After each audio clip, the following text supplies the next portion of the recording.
হরে কৃষ্ণ। প্রিয় দর্শক বন্ধুগণ, আজ আমরা জানতে চলেছি শ্রীমদ্ ভাগবত গীতার পুরুষোত্তম যোগ। শ্লোক নম্বর হলো 6। না তদ ভাসন্তে সূর্য না শশাঙ্ক না পাবকং যদঙ্গত্যা না নির্বতন্তে তদহং পরমং মম। সূর্য, চন্দ্র, অগ্নি বা বিদ্যুৎ আমার সেই পরম ধামকে আলোকিত করতে পারে না।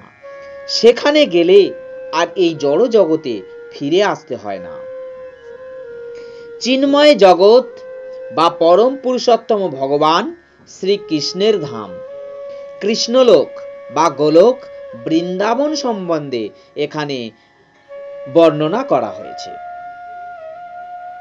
চিদাকাশে সূর্য কিরণ, চন্দ্র কিরণ, অগ্নি অথবা বৈদিক শক্তির কোনো প্রয়োজন হয় না, কারণ সেখানে সব কয়টি গ্রহই জ্যোতির্ময়।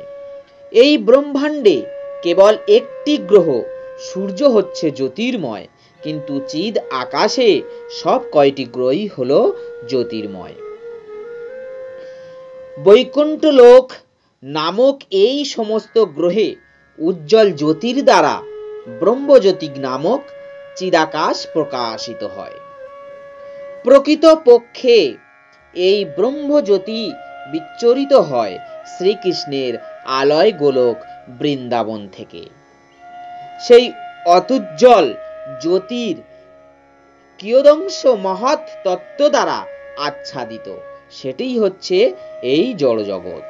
এই জড়জগৎ ছাড়া সেই জ্যোতির্ময় আকাশের অধিকাংশ স্থানই চিন্ময় গ্রহগুলো বা গ্রহ সমূহে পরিপূর্ণ, যাদের বলা হয় বৈকুণ্ঠ, এবং তাদের সর্বোচ্চ শিখরে গোলক বৃন্দাবন অবস্থিত। জীব যতক্ষণ পর্যন্ত সেই অন্ধকারাচ্ছন্ন জড়জগতে থাকে সে বদ্ধ জীবন যাপন করে, কিন্তু যখন সে এই জড়জগতের মিথ্যা বিকৃত বৃক্ষটি কেটে ফেলে চিদ জগতে প্রবেশ করেন, তখন সে পুরোপুরি মুক্ত হয়। তখন আর তাকে এখানে ফিরে আসতে হয় না। বদ্ধ অবস্থায় জীব নিজেকে এই জড়জগতের অধীশ্বর বলে মনে করেন, কিন্তু মুক্ত অবস্থায় সে যখন ভগবানের রাজত্বে প্রবেশ করেন, তখন সে এই পরমেশ্বর ভগবানের পার্শ্বদত্ত লাভ করেন এবং সেখানে সে সেই সৎ চিত আনন্দময় জীবনযাপন উপভোগ করেন। এই তত্ত্বজ্ঞানের প্রতি সকলের আকৃষ্ট হওয়া উচিত। বাস্তবের ভ্রান্ত প্রতিবিম্ব থেকে নিজেকে মুক্ত করে সেই নিত্য পরম ধামে ফিরে যাওয়ার জন্য সকলের বাসনা করা উচিত। যারা এই জড় জগতের প্রতি অত্যন্ত আসক্ত, তাদের পক্ষে সেই আসক্তি ছিন্ন করা অত্যন্ত কঠিন। কিন্তু তারা যদি কৃষ্ণ ভাবনামৃত গ্রহণ করেন, তাহলে সেই আসক্তির বন্ধন থেকে তারা ধীরে ধীরে মুক্ত হওয়ার সম্ভাবনা থাকে।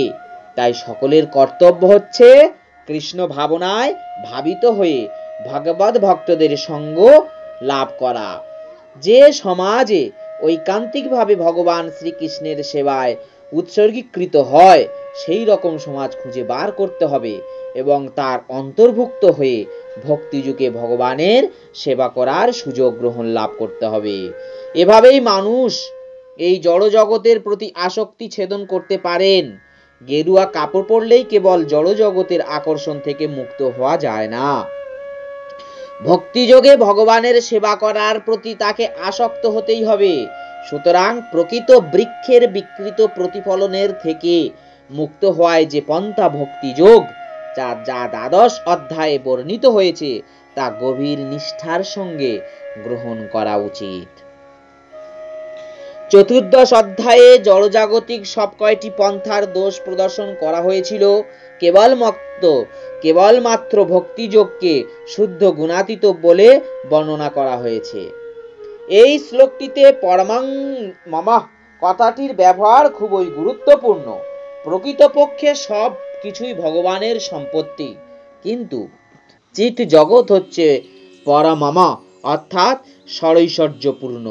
কঠোর উপনিষদে বলা হয়েছে যে চিৎ জগৎ সূর্যকিরণ, চন্দ্রকিরণ বা তারকা মণ্ডলীর কোনো প্রয়োজন নেই। না তন্ত্র সূর্য ভাতি না চন্দ্র তারাকামম, কারণ সমগ্র চিদাকাশ পরমেশ্বর ভগবানের অন্তরঙ্গা জ্যোতিতে উদ্ভাসিত। পরম ধাম প্রাপ্ত হওয়া যায় কেবল ভগবানের চরণে আত্মসমর্পণ করার মাধ্যমে, এছাড়া আর কোন উপায়ে তা সম্ভব হয় না। মমায়বংশ জীবলাকে জীবভূতং সনাতনঃ মনষষ্ঠানীন্দ্রিয়াণি প্রকৃতিস্থানি কর্ষতি। এই জড় জগতে বদ্ধ জীব সমূহ আমার সনাতন বিভিন্নাংশ।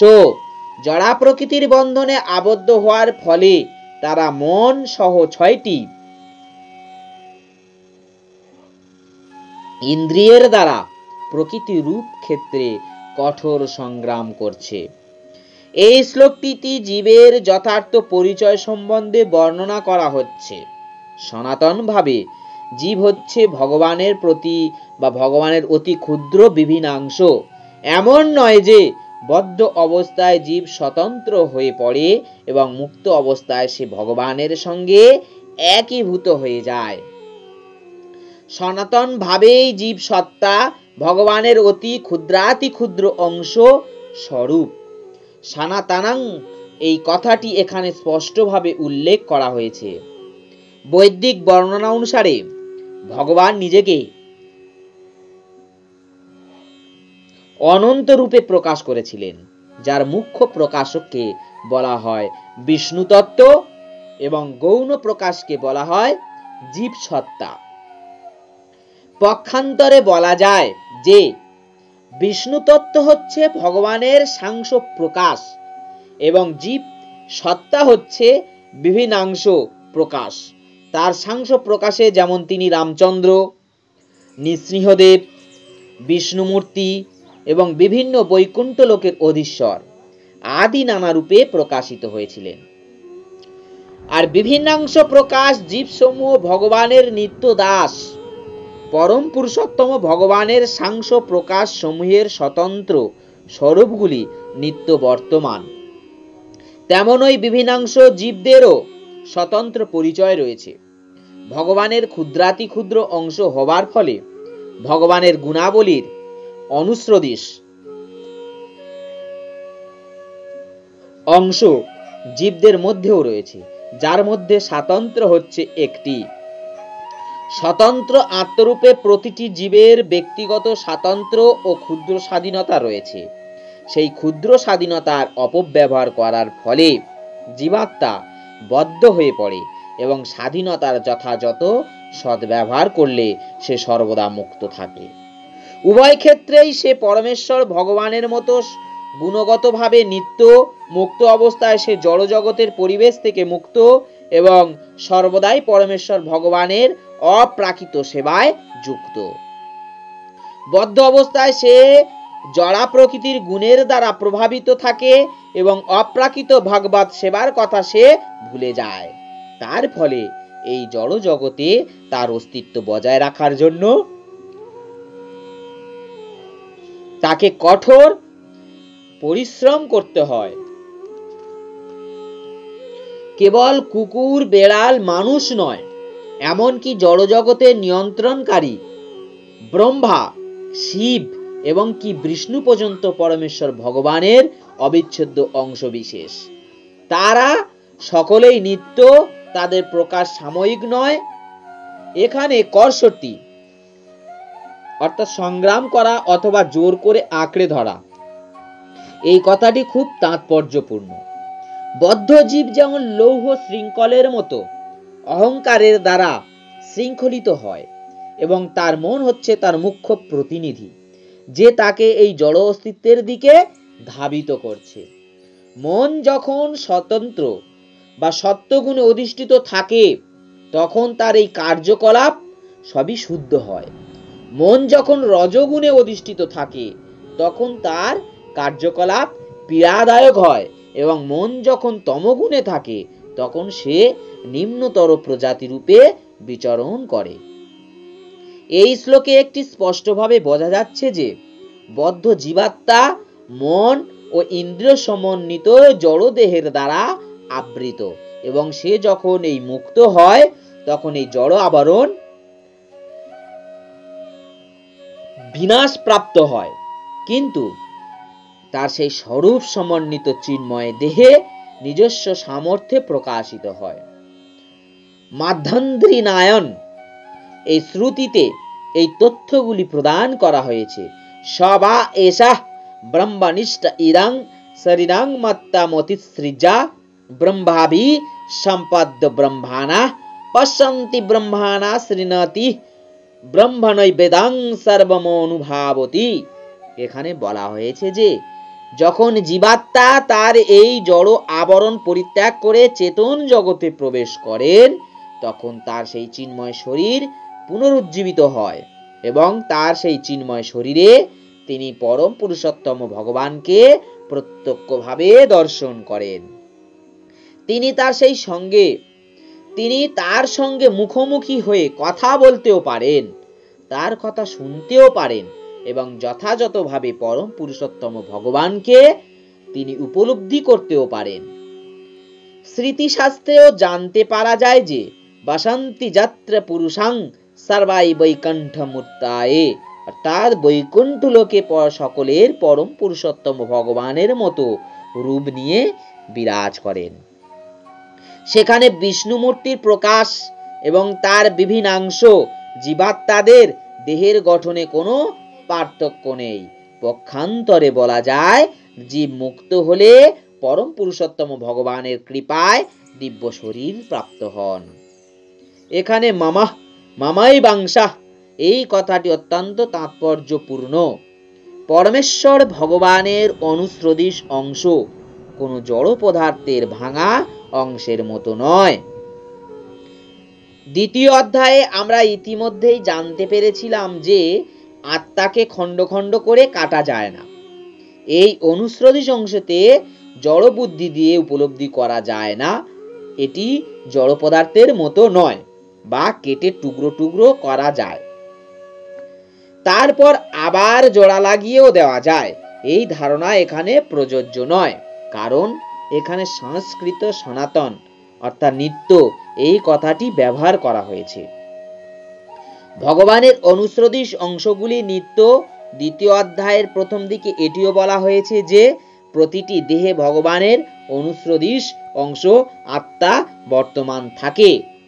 সেই অনুস্রদিশ অংশ যখন জড় দেহের বন্ধন থেকে মুক্ত হয়ে যায়, তখন চিদ আকাশে চিন্ময় গ্রহলোকে তার আদি চিন্ময় দেহ প্রাপ্ত হয়ে পরমেশ্বর ভগবানের সঙ্গ লাভ করার আনন্দ উপভোগ করতে পারেন। এখানে অবশ্য এটি বোঝা যাচ্ছে যে পরমেশ্বর ভগবানের অনুস্রদিশ অংশ হওয়ার ফলে জীব গুণগতভাবে ভগবানের সঙ্গে এক, যেমন সোনারও একটি কণাও সোনা, সেরকমই ভগবানও একই রকম। শরীরাং জাদ বাপান্তি যচ্ছাপুত ক্রামঃ তিসরং গৃহীতাইতানি সংজাতি বায়ুর্গন্ধা বাসায়তঃ। বায়ু যেমন ফুলের গন্ধ নিয়ে অন্যত্র গমন করেন, তেমনি এই জড় জগতে দেহের ঈশ্বর জীব এক শরীর থেকে আবার অন্য শরীরে তার জীবনের বিভিন্ন ধারণাগুলি বয়ে নিয়ে যায়।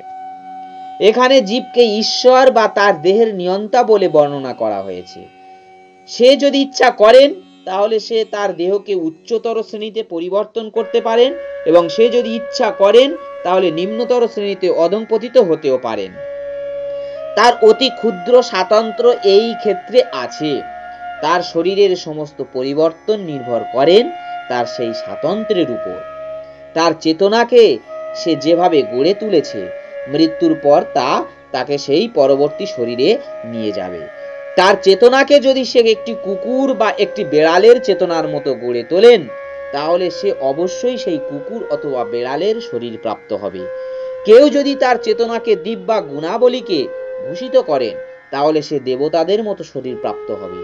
এবং সে যদি কৃষ্ণ ভাবনাময় হয়, তাহলে সেই এই অপ্রাকৃত কৃষ্ণলোকে স্থানান্তরিত হয়ে শ্রীকৃষ্ণের সঙ্গ লাভ করতে পারবেন। দেহের নাশ হয়ে যাওয়ার সঙ্গে সঙ্গে যে দেহের সবকিছুই নাশ হয়ে যায়, সেই ধারণা কিন্তু ভুল। জীবাত্মা এক দেহ থেকে আবার অন্য দেহে দেহান্তরিত হচ্ছে এবং তার বর্তমান শরীর বা বর্তমান কার্যকলাপ তার পরবর্তী শরীরের পটভূমি। কর্ম অনুসারে একটি জীব ভিন্ন দেহ প্রাপ্ত হয় এবং যথাসময়ে তাকে সেই শরীর ত্যাগ করতে হয়। এখানে বলা হয়েছে যে সূক্ষ্ম শরীর যা পরবর্তী শরীরের ধারণা বহন করেন, তা পরবর্তী জীবনে অন্য একটি শরীরে বিকশিত হয়।